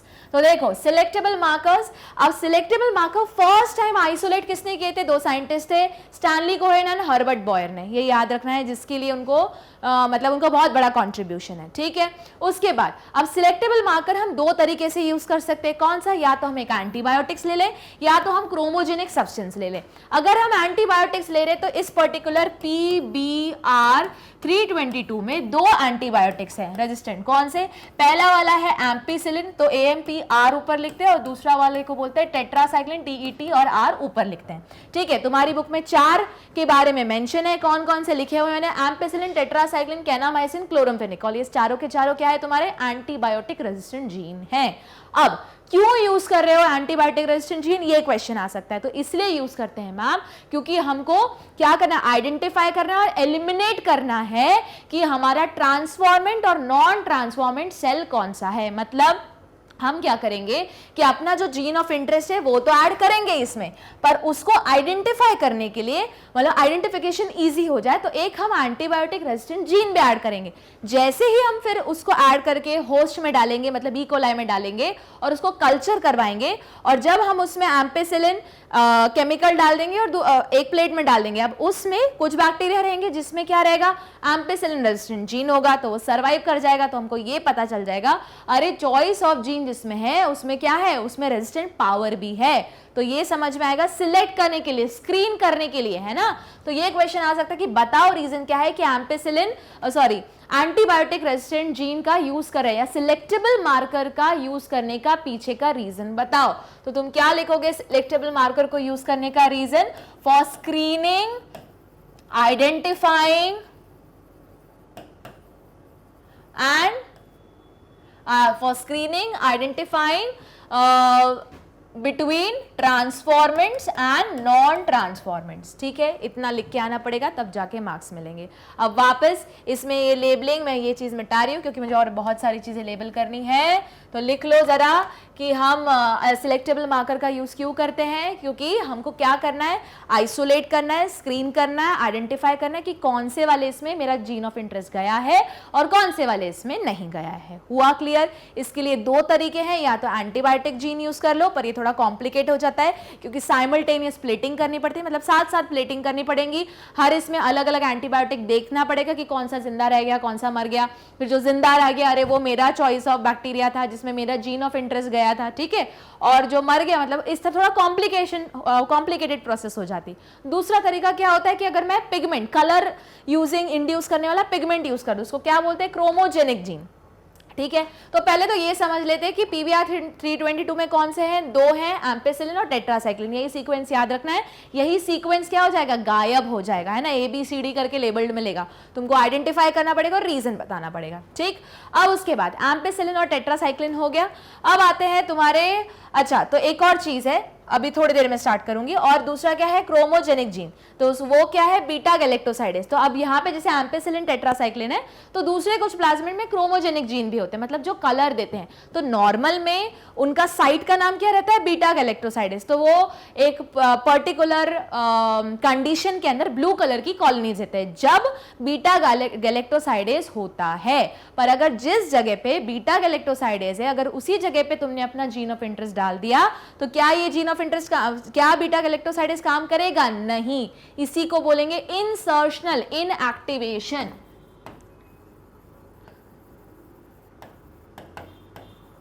सेम तुम्हारा एम्पेसिलिन और टेट्रासाइक्लिन में होता है। बोलोगे मैम नहीं समझ में आया, ओके समझो। यहाँ पे सबसे पहले मैं एक डायग्राम के साथ समझा रही हूँ, ठीक है। तो सपोज करो मैं दोनों एंटीबायोटिक और तुम्हारा क्रोमोजेनिक का लॉजिक समझा रही हूँ, ठीक है। लॉजिक सेम चलेगा। सपोज करो ये रहा तुम्हारा ORI, ये रहा तुम्हारा ROP, ठीक है। आ गया समझ में? ये रहा तुम्हारा एम्पेसिलिन रेजिस्टेंट जीन और ये रहा तुम्हारा कौन सा, टेट्रासाइक्लिन, ठीक है। तुमने देखा होगा मैंने बोला था चार चीजें होती हैं, कौन कौन सी, ORI, ROP, सिलेक्टेबल मार्कर जो है एंटीबायोटिक भी हो सकता है, क्रोमोजेनिक भी, और आखिरी होता है क्लोनिंग साइट, ठीक है। तो क्लोनिंग साइट जैसे तुम्हारे बहुत सारे तुमको याद करने हैं। इस केस में जैसे यहाँ पे आता है PST1, PUV1, यहाँ पे आते हैं ECORI1, फिर SCAL1, HIND3, BAM1, ये सारे अलग अलग तुम्हारी बुक में डायग्राम है, एज इट इज याद करके जाना है। तो सपोज करो मैं एम्पेसिलिन का एक ले रही हूँ, PST1। अब बोलोगे मैम ये PST1 क्या है? PST1 को हम बोलते हैं क्लोनिंग साइट या रिकॉग्निशन साइट। PST1 मतलब ये वो जगह है जहां पे क्लोनिंग साइट, जहां में लिखा है ना, मतलब ये वो जगह है जहां पे तुमने जो मकड़ी में से इतना बड़ा DNA आइसोलेट किया था, DNA आइसोलेट करने के बाद इतना सा टुकड़ा निकाला था रिस्ट्रिक्शन एंडोन्यूक्लियस की मदद से, है ना। फिर उसको तुमने जेल इलेक्ट्रोफोरेसिस में देखा था कि इतने सारे टुकड़ों में से मेरा टुकड़ा कौन सा है, एल्यूट किया था। अब वो जो एल्यूट किया हुआ इतना सा टुकड़ा है, वेक्टर के साथ क्या करोगे, इसी जगह पे इसको जोड़ोगे। तो ये जो जगह जहां पे वो अटैच होगा उसी को हम क्या बोलते हैं, क्लोनिंग साइट बोलते हैं, ठीक है, या फिर रिस्ट्रिक्शन साइट बोलते हैं। याद रहेगा, ठीक है। तो जैसे तुम्हारी एक रिस्ट्रिक्शन साइट एम्पेसिलिन में कौन सी है, PST1। तो देखो ओरिजिनली इस PBR 322 में एम्पेसिलिन रेजिस्टेंट साइट है और टेट्रासाइक्लिन रेजिस्टेंट साइट है, ठीक है। तो मतलब मैम आप ये बोलना चाहते हो अगर इसमें हमने कुछ ऐड नहीं किया और इस प्लाज्मिड को इकोलाई के अंदर डाला और बोला कि कल्चर हो जाओ, कल्चर मतलब ग्रो करवा दिया। अगर नॉर्मली मैं बोल रही हूँ, ठीक है, नॉर्मली अभी एक का एग्जांपल ले रहे हैं, नॉर्मली इसको मैंने एक इकोलाई के अंदर डाल दिया, ठीक है, और कल्चर करवा दिया, मतलब पेट्री प्लेट पे उगा दिया, ठीक है। और पेट्री प्लेट पे मैंने क्या ऐड कर दिया, सिंस ये एम्पेसिलिन रेजिस्टेंट जीन है इसमें, तो ये अभी ये कॉलोनी ग्रो हो गई, ठीक है। और इसमें मैंने ऐड कर दिया क्या, एम्पेसिलिन एंटीबायोटिक, एम्पेसिलिन ऐड कर दिया इसमें, ठीक है। पर सिंस इन बैक्टीरिया के अंदर क्या है, प्लाज्मिड है, इस प्लाज्मिड में कौन सा जीन है, एम्पेसिलिन रेजिस्टेंट जीन है। मतलब ये जो प्लाज्मिड है ये इस ई कोलाई को वो पावर दे रहा है कि अगर एम्पेसिलिन कितना भी डल जाए ये ई कोलाई मरेगा नहीं। इसका मतलब होता है एम्पेसिलिन रेजिस्टेंट जीन। कुछ आई बात समझ में? मतलब आप ये बोल रहे हो कि अगर मैंने अभी इसमें कुछ भी ऐड नहीं किया है और इसमें एम्पेसिलिन रेजिस्टेंट जीन भी है, टेट्रासाइक्लिन रेजिस्टेंट जीन भी है, और ये प्लाज्मिड किसके अंदर है, ई कोलाई के अंदर है। और ई कोलाई को अगर मैंने पेट्री प्लेट पे ग्रो करवाया और एक वाली पेट्री प्लेट में मैंने एम्पेसिलिन दवाई डाल दी, दूसरे वाले में अगर टेट्रासाइक्लिन भी दवाई डाल दी, या दोनों में ही दोनों एक ही पेट्री प्लेट में दोनों दवाई डाल दी, फिर भी दोनों दवाई की प्रेजेंस में ये ई कोलाई मरेगा नहीं, क्योंकि इसके अंदर है ये प्लाज्मिड जिसका नाम है PBr322, और उस प्लाज्मिड के अंदर है वो पावर कौन सी, एम्पेसिलिन से फाइट बैक करने की, तो ई कोलाई को मरने नहीं देगा। हाँ, यही बोल रही हूं। अब यहां से होता है कैच शुरू। क्या कैच है? अगर, और अब देखो एम्पेसिलिन में PST1 भी दिया हुआ है, PUE1 भी दिया हुआ है ना, तो ये सब क्या है, ये मैंने बोला क्लोनिंग साइट है। ये वो जगह है जहां पे तुम अपना जीन ऑफ इंटरेस्ट ऐड करोगे। तो अगर मैंने PST1 वाली जगह पे अपना जीन ऑफ इंटरेस्ट ऐड कर दिया, तो सपोज करो मैंने वो मकड़ी वाला है ना, स्पाइडर वाला, मैंने अपना DNA ऐड कर दिया, ठीक है। तो अब ये होगा, सिंस मेरा स्पाइडर वाला DNA ऐड हो गया है, तो ये जो मेरा जीन था ना, जो पहले से प्रेजेंट था, एम्पेसिलिन रेजिस्टेंट जीन, अब ये काम नहीं करेगा। तो ये काम क्यों नहीं करेगा? क्योंकि मैंने स्पाइडर वाला जीन को क्या कर दिया, इंसर्ट कर दिया। स्पाइडर वाला जीन मैं एग्जांपल ले रही हूँ क्योंकि मेरे को स्पाइडरमैन बनाना है ना, पर है क्या वो gene of interest, foreign DNA या एलियन DNA, ये भी बोल सकते हो, ठीक है। जैसे ही मैंने इस जगह कुछ जो ओरिजिनल था उसकी जगह पे मैंने कुछ और ऐड कर दिया, तो ऐड करने की वजह से अब ये जो चीज पहले से प्रेजेंट थी वो काम नहीं करेगी। इसी को बोलते हैं इंसर्शनल, क्योंकि मैंने इंसर्ट किया, ठीक है, इंसर्शनल, और ये क्या हो गया, अब इनएक्टिव हो गया। तो इनएक्टिवेशन आई क्या कहानी समझ में? तो अब इस वजह से इसका क्या हो गया, इंसर्शनल इनएक्टिवेशन। अब अगर मैंने अब ये प्लाज्मिड उठाया, ई कोलाई में डाला, ई कोलाई को कल्चर करने के लिए डाला, और अगर अब मैंने उसमें एम्पेसिलिन डाल दिया, तो मेरी मानो ये पूरा ई कोलाई क्या हो जाएगा, मर जाएगा। क्यों मर जाएगा मैम? क्योंकि ई कोलाई में है प्लाज्मिड, प्लाज्मिड के अंदर जो एम्पेसिलिन, जो पावर दे रहा था एम्पेसिलिन दवाई के अगेंस्ट लड़ने की, वो खो चुका है। क्यों खो गया है? क्योंकि उसके अंदर उसी जगह पे क्या आ गया है, मेरा फॉरेन DNA या फिर एलियन DNA, जिसके कारण वो एम्पेसिलिन अब काम कर रहा है, नहीं कर रहा है। तो उसको क्या बोलते हैं, इंसर्शनल इनएक्टिवेशन। हुआ क्लियर? तो बोल रहे हो मैम अब इस टाइम पे अगर हमको ट्रांसफॉर्मेंट्स और नॉन ट्रांसफॉर्मेंट्स अलग अलग करने हैं, स्क्रीन करने हैं, तो अब मैं एम्पेसिलिन रेजिस्टेंट जीन नहीं यूज कर सकती। हाँ, अब मेरे को क्या यूज करना पड़ेगा, टेट्रासाइक्लिन। मतलब अगर तुमने अपना चॉइस ऑफ DNA इस जगह डाला है, तो अब तुम ट्रांसफॉर्मेंट और नॉन ट्रांसफॉर्मेंट को अलग अलग करने के लिए क्या यूज करोगे, टेट्रासाइक्लिन। मतलब आप ये बोल रहे हो वापस इसमें मैंने अब मेरा स्पाइडर वाला DNA आ गया इस प्लाज्मिड में, PBr322 में, इसको उठाया मैंने ई कोलाई के अंदर डाला, ई कोलाई को कल्चर करने के लिए डाला और उसको ग्रो करने दिया। अब ग्रो करके मैं क्या यूज करूंगी, सिर्फ टेट्रासाइक्लिन यूज करूंगी, ठीक है। अगर टेट्रासाइक्लिन से मेरा जो क्या बोलते हैं, मेरा बैक्टीरिया ई कोलाई जिंदा रह गया, तो मुझे ये समझ में आ जाएगा कि जो बैक्टीरिया मेरा सिर्फ टेट्रासाइक्लिन के कारण ऐड करने के बाद जिंदा रह रहा है, तो वो क्या था, मेरा ट्रांसजेनिक, जिसमें मेरा रिकॉम्बिनेंट DNA था। हुआ क्या क्लियर? बोलोगे मैम आखिरी वाली लाइन थोड़ी कॉम्प्लिकेटेड हो रही है। ओके, तो देखो सपोज करो अगर मैंने चॉइस ऑफ जीन यहां डाला है, तो मैं सिलेक्टेबल मार्कर कौन यूज करूंगी, मैं एम्पेसिलिन यूज कर सकती हूँ क्या? नहीं, क्योंकि वो काम करेगा क्या? नहीं। तो अब मैं क्या यूज करेंगी, जो अभी भी काम कर रहा है। तो कौन काम कर रहा है, टेट्रासाइक्लिन। इसलिए जब मैं इसको उठा के ई कोलाई में डालूंगी, ई कोलाई का कल्चर करवाऊंगी, तो अब मैं इसको चेक करने के लिए कि मेरा रिकॉम्बिनेंट DNA गया है कि नहीं, या मेरा ट्रांस जीन जो एलियन DNA अंदर से सही तरीके से इंसर्ट हुआ है कि नहीं, क्या यूज होगा, टेट्रासाइक्लिन यूज होगा। एम्पेसिलिन क्यों नहीं यूज हो सकता, क्योंकि वो क्या हो चुका है, लॉस्ट हो चुका है। हुआ क्लियर इतना? ये था मेन जिस पे आते हैं बहुत सारे ट्रिकी क्वेश्चंस, ठीक है। तो वापस अगर ये बताओ, अगर टेट्रासाइक्लिन वाली जगह पे मैंने अपना जीन ऑफ इंटरेस्ट डाल दिया तो मैं किसको यूज करूंगी? एम्पेसिलिन नहीं है, एम्पेसिलिन एकदम प्रॉपर चल रहा है, तो फिर मैम उस केस में हम एम्पेसिलिन यूज करेंगे, ठीक। अगर बोलो मैंने दोनों जगह डाल दिया अपना जीन ऑफ इंटरेस्ट, तो मैं क्या यूज करूंगी? फिर मैम कोई नया तरीका ढूंढना पड़ेगा, बिल्कुल सही, क्योंकि अब ये प्रोसेस क्या हो गई? कॉम्प्लिकेट हो गई। इसीलिए एंटीबायोटिक तो यूज करते हैं, दूसरा तरीका क्या होता है? क्रोमोजेनिक सब्सटेंस का यूज करना या क्रोमोजेनिक जीन का यूज करना। मतलब मैम क्या मतलब? ये कि सेम वही प्लाज्मिड है, वहां पे कौन सा जीन प्रेजेंट है? बीटा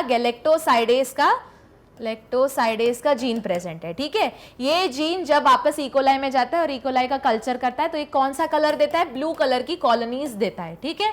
पर अगर इसी जगह पे मैंने अपना जीन ऑफ इंटरेस्ट डाल दिया, इंसर्ट कर दिया, तो अब क्या ये काम करेगा? नहीं काम करेगा। क्यों काम नहीं करेगा? क्योंकि वापस क्या हो जाएगा? Insertional inactivation. तो उस केस में मेरा जो इकोलाई है वो कौन से कलर की कॉलोनी देगा? व्हाइट कलर की कॉलोनी देगा। तो ये ज्यादा इजी नहीं, तो देखने से ही पता चल जाएगा कि अरे जो व्हाइट कलर की या कलरलेस कॉलोनी उसमें मेरा रिकॉम्बिनेंट डीएनए है, और जो ब्लू कलर की कॉलोनी दे रहा है वो तो नॉर्मल है, उसमें मेरा डीएनए अंदर गया नहीं है। हुआ क्या क्लियर? तो वेक्टर में ये चार चीजें होना इंपॉर्टेंट है। वापस कौन कौन सी? ओराई, ओरिजिन ऑफ रेप्लिकेशन, जहां से रेप्लिकेशन स्टार्ट होगा, आरओपी जिसको रिप्रेसर प्राइमर बोलते हैं, जो नंबर ऑफ कॉपी कंट्रोल करेगा। उसके बाद आता है तुम्हारा सिलेक्टेबल मार्कर, वो या तो एंटीबायोटिक हो सकता है जैसा पीबीआर 322 में है एम्पेसिलिन, टेट्रासाइक्लिन, या फिर तुम्हारा क्रोमोजेनिक पिगमेंट या जीन हो सकता है जो हो गया बीटा गैलेक्टोसाइडेज। तो ये दोनों अगर तुम जिस भी जगह इंसर्ट करोगे वो काम क्यों नहीं करेगा? क्योंकि क्या है? Insertional inactivation. और आखिरी क्या? क्लोनिंग साइट या रिस्ट्रिक्शन साइट, जहां पे वो जगह जहां पे तुम अपना जीन ऑफ इंटरेस्ट ऐड करोगे। बुक में डायग्राम दिया हुआ है, याद करके जाओगे, बहुत इंपॉर्टेंट है। तो एम्पेसिलिन में है PST1 PUE1 और एम्पेसिलिन टेट्रासाइक्लिन के बीच में 3 साइट्स है, इकोराई1, HindIII, CAL1, और इस जगह है BAM-H1, ठीक है। मूव करें आगे। अब देखो, तो अब तुमने क्या किया? सबसे पहले तो मकड़ी ढूंढ ली, मकड़ी में से डीएनए निकाल लिया, डीएनए के छोटे छोटे टुकड़े कर दिए मॉलिक्यूलर सिजर का यूज करके, ठीक है।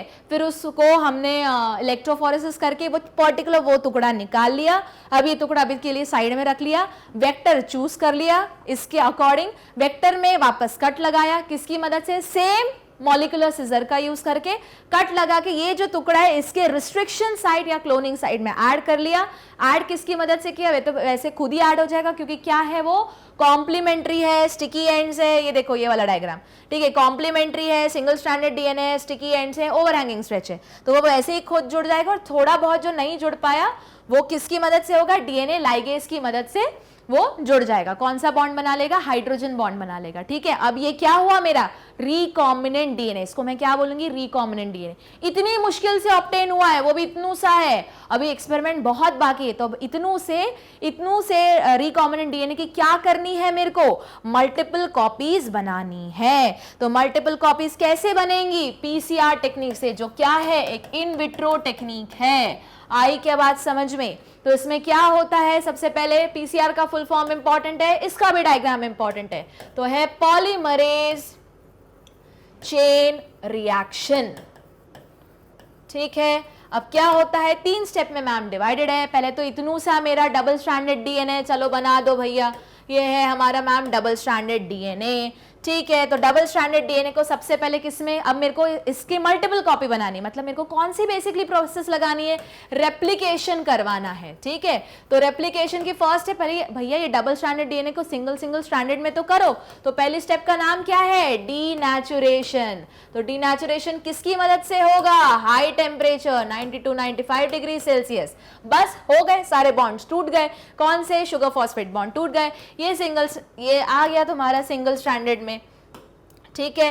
अब क्या करोगे मैम? इसको डबल स्ट्रैंडेड में भी तो कन्वर्ट करना है। हाँ, तो कैसे करोगे बताओ मैम? सबसे पहले जो डबल स्ट्रैंडेड में कन्वर्ट करने का काम इनिशिएट करेगा वो क्या करेगा? प्राइमर। तो देखो, अब जो तुम पीसीआर में जो छोटा सा क्यूवेट रहता है, इसमें तुम्हारा क्या है? एक तो रिकॉम्बिनेंट डीएनए है, इसमें और क्या ऐड करोगे? अब तुमने इसको गर्म में रखा तो वो already double stranded single stranded में हो गया, ठीक है। अब इस सिंगल स्ट्रैंडेड में तुम्हें इनिशिएट करना है रेप्लिकेशन वाली प्रोसेस। तो इनिशिएट कौन करता है? प्राइमर करता है। तो कितने प्राइमर चाहिए तुमको? बट ऑब्वियस 2 हो गए ना, 2 सिंगल स्ट्रैंडेड में, तो 2 सेट्स ऑफ प्राइमर चाहिए। तो जैसे तुमने प्राइमर ऐड किए तो वो यहाँ आके जुड़ गए, ठीक है। अच्छा, वापस इसमें 5 dash and 3 dash and 5 dash and 3 dash and अच्छे से बना लेना, ठीक है। ये चीज़ें मिस मत करना, नहीं तो सारी गड़बड़ हो जाएगी। और ये 3 डैश एंड 5 डैश एंड, ठीक है। अब क्या करोगे, अब तुम्हारे बोलोगे मैम ये लहराता हुआ नहीं समझ में आया, ठीक है, मैं स्ट्रेट स्ट्रेट बना देती हूँ, ठीक है। चलो इसको वापस स्ट्रेट स्ट्रेट बना देती हूँ, तब तक इतना लिख लो, फिर स्टार्ट करते हैं इसका स्ट्रेट स्ट्रेट बनाना। तो देखो पीसीआर में सबसे पहले क्या है मैम, हमको रेप्लिकेशन ही करवाना है। तो अब देखो तुम्हारे बुक का ही डायग्राम बनाते हैं, ठीक है। तो ये क्या हुआ, डबल स्ट्रैंडेड डीएनए, लगा दो 5 dash and 3 dash and 3 dash and 5 dash and. कौन सी स्टेप है, स्टेप का नाम क्या है, डीनेचुरेशन। तो लिखो स्टेप 1 डीनेचुरेशन। तो डीनेचुरेशन में हो क्या रहा है, ये जो डबल स्ट्रैंडेड डीएनए है वो किस में कन्वर्ट हो रहा है, सिंगल स्ट्रैंडेड डीएनए में। कितने टेम्परेचर की मदद से, 90 to 95, और हीट भी लिखा हुआ है, ठीक। अब ये आया किस में, कन्वर्ट हो गया सेकेंड स्टेप में। चलो तो डबल स्ट्रैंडेड था उसको सिंगल स्ट्रैंडेड तो बना दे, ये बन गया 1, ये बन गया 2, ठीक है। ऐसे ऐसे क्या, ऐसे ऑपोजिट मत बनाना तो सब गड़बड़ गड़बड़ हो जाएगा। तो 5 डैश 3 डैश, ये रहा 3 डैश और ये रहा 5 डैश, ठीक। अब क्या होगा मैम, इसका रेप्लिकेशन कराना है। कौन इनिशिएट कौन कराता है रेप्लिकेशन, मैम प्राइमर। इसलिए हम इसमें क्या ऐड करेंगे, तुम्हारा रिकॉम्बिनेंट डीएनए तो है जो डबल स्ट्रैंडेड डीएनए था, है ना। अब उसमें क्या ऐड करोगे, 2 सेट ऑफ प्राइमर। लो भैया जोड़ देते, तुम्हारा 2 सेट ऑफ प्राइमर लो, जुड़ गया। अब क्या करोगे मैम, प्राइमर को पहचानता कौन है, अरे पॉलीमरेज भैया। तो लिखो कौन सा है, तुम पॉलीमरेज ऐड करोगे। अब ये पॉलीमरेज की स्पेशलिटी क्या है, ये टैग पॉलीमरेज है। अब टैग पॉलीमरेज मतलब ये किससे एक्सट्रैक्टेड है, एक बैक्टीरिया से जिसका नाम क्या है, थर्मस एक्वेटिकस। अब क्यों हाँ, अब क्या है इसका स्पेशलिटी है, सिंस ये जो थर्मस एक्वेटिकस है ये एक्सट्रीमोफाइल है, गर्म टेम्परेचर हॉट स्प्रिंग्स में मिलता है जहां 100 डिग्री सेल्सियस टेम्परेचर रहता है। तो जो बैक्टीरिया इतने हाई टेम्परेचर पे सरवाइव कर सकता है तो उसके अंदर की चीजें भी हाई टेम्परेचर पे सरवाइव कर सकती है। तो उसके अंदर की चीज हमने कौन से निकाली, पॉलीमरेज, तो वो भी हाई टेम्परेचर सर्वाइव कर जाएगा। अब बोलोगे मैम हाई टेम्परेचर क्यों सर्वाइव करवाना है, अरे स्टेप 1 देखो कितनी थी, हाई टेम्परेचर पे थी कि नहीं, 90 to 95 डिग्री सेल्सियस। तो ये टेम्परेचर सर्वाइव कराना है। अगर इसकी जगह पे, थर्मस एक्वेटिकस की जगह पे हम कोई दूसरा पॉलीमरेज यूज करते तो ये पहली स्टेप तो हो जाती सक्सेसफुल, पर जो दूसरी स्टेप स्टार्ट होती उसमें हमारा जो पहली स्टेप में जो पॉलीमरेज था वो खराब हो जाता। इसलिए हमें एक ऐसा पॉलीमरेज चाहिए जो क्या हो, थर्मोस्टेबल। कौन सा है वो पॉलीमरेज, टैग पॉलीमरेज। किससे ऑब्टेन्ड है, थर्मस एक्वेटिकस से। तो अब इसमें क्या होगा, सेकेंड स्टेप में इसको क्या बोलते हैं, एनीलिंग, जिसमें क्या हुआ, तुम्हारा प्राइमर जुड़ गया। जुड़ने के बाद वो किसको बुलाएगा, पॉलीमरेज भैया को, है ना। तो वो, और थर्ड स्टेप क्या है, एक्सटेंशन। वो बोलेगा भैया यहाँ जुड़ जाओ और क्या करो, double stranded DNA, single stranded DNA को कन्वर्ट कर दो किसमें, डबल स्ट्रैंडेड डीएनए में। तो लो हो गया, ठीक है। तो अब यहाँ पे क्या हो जाएगा, ये तुम्हारा जुड़ जाएगा और तुम्हारा कौन जुड़ेगा, पॉलीमरेज जुड़ेगा और ये एक्सटेंड हो जाएगा, है ना, सिंगल स्ट्रैंडेड डीएनए बन जाएगा। अब बोलोगे मैम पॉलीमरेज तो जुड़ गया, पर अगर यहाँ सपोज करो ए लिखा था तो इसको ऑपोजिट तो टी आना चाहिए। हाँ आएगा ना, कहाँ से आएगा, तो तुम्हारे जो ये क्यूवेट है उसमें तुम और क्या ऐड करोगे, डीऑक्सी न्यूक्लियोटाइड भी ऐड करोगे, ठीक है। इसी को हम क्या बोलते हैं, DNTPS, डीऑक्सी न्यूक्लियोटाइड्स, ठीक है। हो गया इतना क्लियर। तो ये सारी प्रोसेस किस में आएंगी, तुम्हारे पॉलीमरेज पीसीआर में, पॉलीमरेज चेन रिएक्शन, ठीक है। कैसी टेक्निक है, इन विट्रो टेक्निक है। क्यों यूज होती है, क्योंकि हमें क्या करना है, मल्टीपल कॉपी बनानी है और क्या करना है, एम्पलीफाई करना है। वर्ड क्या है, एम्पलीफिकेशन, या फिर मल्टीपल कॉपी क्रिएट करनी है। इतना हुआ क्लियर। अब वापस एक बार थोड़ा सा रिवाइज कर लेते हैं। तो वापस तुमने स्पाइडर लिया, स्पाइडर का तुमने बाकी सब हटा दिया, डीएनए ले लिया, आइसोलेट कर लिया, उसमें छोटे छोटे छोटे छोटे छोटे टुकड़े लगा दिए मॉलिक्यूलर सिजर या रिस्ट्रिक्शन एंडोन्यूक्लियस का यूज करके। इस सारे टुकड़ों को उठाया, जेल इलेक्ट्रोफोरेसिस में डाला, उसमें से तुम्हारा साइज के अकॉर्डिंग छोटा सा टुकड़ा निकाल लिया, फ्रेगमेंट, और फिर उसको अलग से निकाले, जिसको क्या बोला, इल्यूशन। इसको साइड में रखा। तुमने वेक्टर चूज कर लिया, ठीक है। वेक्टर में ओराई, आरओपी, सिलेक्टेबल मार्कर, जो एक क्रोमोजेनिक भी हो सकता है, एंटीबायोटिक भी हो सकता है, और अलग अलग क्लोनिंग साइट।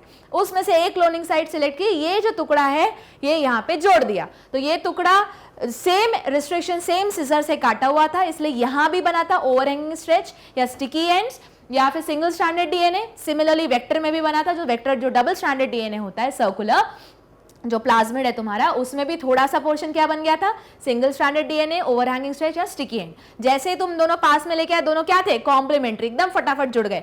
जो बचा हुआ था तुमने क्या यूज कर लिया, मॉलिक्यूलर ग्लू का यूज कर लिया, जिसको क्या बोलते हैं, डीएनए लाइगेज। अब ये क्या बन गया तुम्हारा, रिकॉम्बिनेंट डीएनए, पर ये तुम्हारे पास छोटे अमाउंट में, इसको एम्पलीफाई करना पड़ेगा, इसलिए क्या यूज करोगे, इसको उठाओगे, ये रिकॉम्बिनेंट डीएनए को उठाओगे, क्यूवेट लोगे, उसमें क्या ऐड करोगे, टैग पॉलीमरेज ऐड करोगे, और क्या ऐड करोगे, तो सेट ऑफ प्राइमर ऐड करोगे, और क्या ऐड करोगे, डीएनटीपी या डीऑक्सी पॉलीन्यूक्लियोटाइड ऐड करोगे, बंद करोगे, थर्मल साइक्लर या पॉलीमरेज चेन रिएक्शन में लगा दोगे, और एक कॉपी की तुमको 20 मिलियन कॉपीज मिल जाएंगी। ठीक है, बस अब उसको उठाओगे, अब क्या करोगे, अब ये जो है इसको किस में पहुंचाना है, होस्ट में पहुंचाना। तो देखो स्टेप 6 क्या आएगी, अब तुम क्या करोगे, इंसर्ट करोगे तुम्हारे आरडीएनए को, किस में, होस्ट में। तो अब बताओ ये जो डीएनए वो कैसा है, नेचुरली कैसा है, डीएनए एक हाइड्रोफिलिक सब्सटेंस है, तो क्या ये सेल के अंदर घुस पाएगा, नहीं घुस पाएगा। क्यों मैम, सेल के बाहर की लेयर को क्या बोलते हैं मैम, सेल मेम्ब्रेन। तो सेल मेम्ब्रेन मतलब प्लाज्मा मेम्ब्रेन, कैसी होती है वो मैम, लिपिड बायलेयर। तो अगर याद होगा तुमको तो ऐसे कुछ दिखता है लिपिड बायलेयर, है ना, फ्लूइड मोजाइक मॉडल बना रही हूं, ये तुमने 11th में पढ़ा था। तो उसका जो हेड रहता है वो तो हाइड्रोफिलिक रहता है, पर जो बीच वाला टेल वाला पोर्शन रहता है वो हाइड्रोफोबिक होता है। तो डीएनए जो खुद एक हाइड्रोफिलिक है, यहां से यहां तक तो आ जाएगा, पर ये इस वाली जगह पे जा नहीं पाएगा। इसीलिए तुमको सेल्स को क्या बनाना पड़ेगा, कंपिटेंट बनाना पड़ेगा। तो कंपिटेंट बनाने के तरीके कैसे, जो तुम्हारे ई कोलाई है या जो भी तुम्हारे सेल है जिसके अंदर तुम चाहते हो तुम्हारा रिकॉम्बिनेंट डीएनए चला जाए, तो उसमें तुम किसके साथ ट्रीट करोगे, या तो डाइवेलेंट केटायन के साथ ट्रीट करोगे। जैसे क्या हो गया तुम्हारा कैल्शियम आयन या मैग्नीशियम आयन। ये जब हो जाएगी स्टेप, तो उसके बाद उसको क्या दोगे, हीट शॉक दोगे, है ना। तो हीट शॉक मेथड क्या रहती है, पहले 0 डिग्री पे रखो, ठंडे आइस में रखो, फिर 5-10 मिनट बाद उसको ट्रांसफर कर दो कितने, 42 डिग्री सेल्सियस पे, फिर वापस उसको ट्रांसफर कर दो किस पे, 0 डिग्री सेल्सियस पे। तो इसी को क्या बोलते हैं, हीट शॉक मेथड। या तो ये तरीका है, या तो आजकल जो दूसरा तरीका है डायरेक्ट, है ना, डायरेक्ट क्या उठा दो, अगर एनिमल सेल में यूज करें तो उसको क्या बोलते हैं, माइक्रो इंजेक्शन। इसमें हम क्या करते हैं, जो हमारा रिकॉम्बिनेंट डीएनए वो डायरेक्टली उठा के उस सेल के न्यूक्लियस के अंदर जाके डायरेक्ट इंसर्ट कर देते हैं। पर ये माइक्रो इंजेक्शन कहाँ यूज करते हैं, सिर्फ एनिमल सेल में। सेम चीज अगर हम यूज कर रहे हैं प्लांट सेल में, तो उसको क्या बोलते हैं, हम जीन गन बोलते हैं या फिर बायोलिस्टिक बोलते हैं। क्यों बोलते हैं जीन गन या बायोलिस्टिक, क्योंकि जो भी तुम्हारा चॉइस ऑफ डीएनए है उसको हाई वेलोसिटी में टंगस्टन या गोल्ड के साथ अटैच करके क्या करते हैं, बॉम्बार्ड करते हैं, हाई स्पीड में फेंकते हैं, तो ताकि वो क्या, सेल वॉल क्रॉस करके, सेल मेम्ब्रेन क्रॉस करके, साइटोप्लाज्म क्रॉस करके, न्यूक्लियर मेम्ब्रेन क्रॉस करके प्लांट के सेल के जो अंदर न्यूक्लियस है, न्यूक्लियस के अंदर जो डीएनए उसमें जाके वो अटैच हो जाएगा।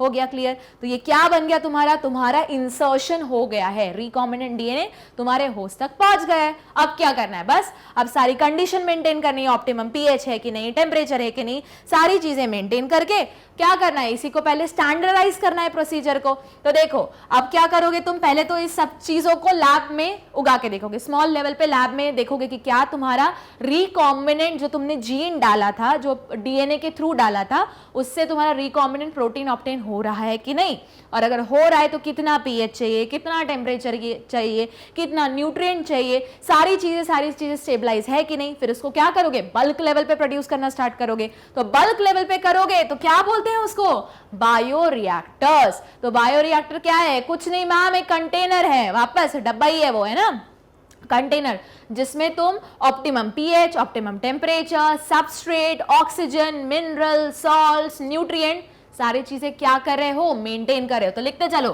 बायोरिएक्टर क्या है, एक वेसल ही है जिसमें क्या क्या मेंटेन हो रहा है, ऑप्टिमम पीएच, टेम्परेचर, ठीक है, उसके बाद ऑक्सीजन, न्यूट्रिएंट, सॉल्ट्स, सबस्ट्रेट,